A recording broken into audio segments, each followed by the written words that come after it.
Well, we all know that American people are disgruntled with their politicians, but you might not know the degree to which they are disgruntled. This latest poll from Rasmussen is awesome. I would say it's unbelievable, but I find it completely believable. Now, they asked people to rate their Congress as doing either an excellent job, a good job, a fair job, or a poor job.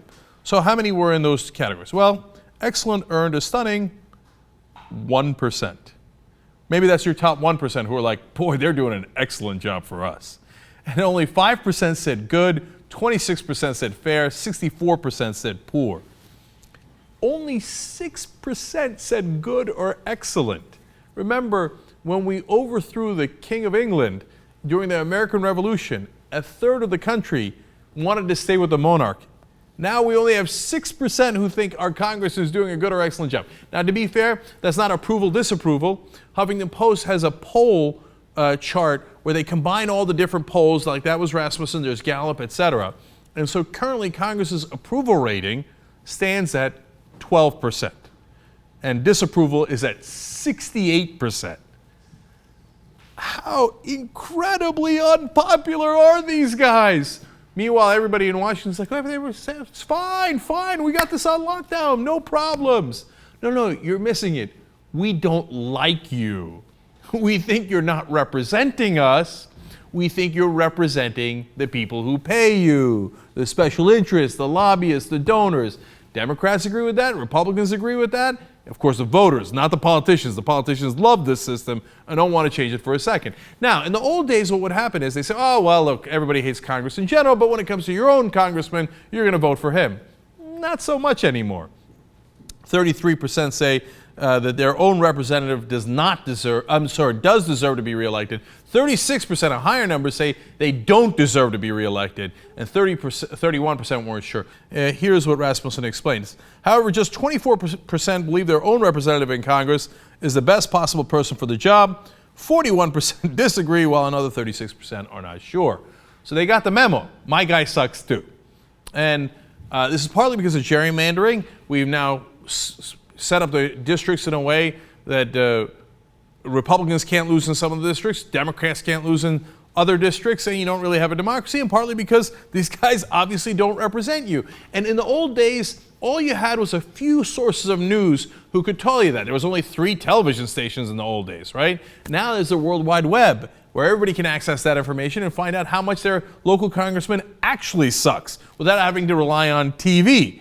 That's why you're constantly seeing wave elections in 06, 08, 2010, constantly huge swings. And where basically American people are like, oh yeah, the Republicans suck, let's try the Democrats. No, the Republicans still suck, let's try more Democrats. Well, that didn't really work either. It turns out they suck. Let's wave in the other direction. Let's go to the Republicans in 2010. They're like, no, we were right about the Republicans. They really suck. Back to the Democrats in 2012. And you're getting these huge swings that you wouldn't get before because people have access to more information. Now, Washington looks at that and go, oh, American people, they don't know what they're talking about. They're so indecisive. No, they do know what they're talking about. They don't like you, and they think you're not representing them, and they're 100% right. So, now, along these lines, are you optimistic about our system of government? This is a different poll. This is Wall Street Journal, NBC News poll. It's not optimistic about the government. It's optimistic about our system of government. That's much deeper. 31% optimistic, 29% pessimistic. Now, you might be thinking, hey, that's slightly more optimistic. That's not so bad. You got to get context for that. Do you know that in 1974, 2 years after Watergate and near the end of Vietnam, when, God, everybody was so down on government, obviously, was so disillusioned with what they had done, when they asked about our system of government, nonetheless, 55% said they were optimistic, and only 15% said they were pessimistic. So there has been a sea change there as well. And so it's not just that we don't like particular politicians. People are waking up to the fact that our system of government has been corrupted. Democracy, republic, is not the wrong way to go. It's that we're not doing that anymore. What we're doing instead is saying, who's the highest bidder? Look, I had a Politico panel today, 3 different reporters from Politico on the current television show. If you still get that on your cable system, you should check it out. We're having fun over there, we really are. But I asked them, and one of the guys, and they were all like, what? I mean, I don't get it. Of course, if you have more money, you win. And at the same time, they would say, like, no, money's not the main factor. And then, of course, the two examples everybody always uses when they don't want to talk about money is, well, you know, in President Obama and Mitt Romney both had $1 billion or more, and money didn't make the difference.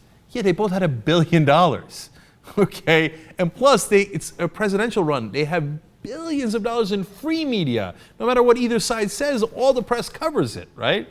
Now, and then the other example they use is the second biggest race in the country. It was the governorship of California.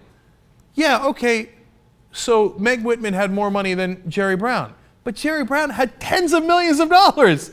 And again, he had huge free media. He's the governor. When he says something, people in California, all the news stations in California, cover it. That is not those are the exceptions. They're not the rule. But then the other funny part was, and I don't mean to throw him under a bus, we had an interesting conversation.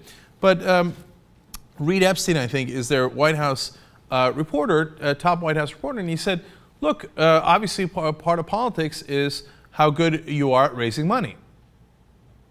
See, it's become like obviously now. We've forgotten that that's supposed to be perverse. It's like saying, well, obviously, whoever gets the most legal bribes is the one who should win. Wait, why is that obvious? Why is that right? That's not the right thing to do. Why did we set up a system where the guy who gets the most amount of donations and who then pays those donors back with actions when he's a congressman or senator is the one who should obviously win? No, he's the one that should obviously lose. That's the guy we know has been bribed more than the other guy. Gee, I wonder why Americans don't believe in our system of government anymore and have a 12% approval rating of Congress and only 6% believe they're doing a good or excellent job. That is record-breaking unpopularity. It's because we get it, man. Money has swamped politics. I wish there was an organization that could help fix that. My God, I think there is. wolf-pack.com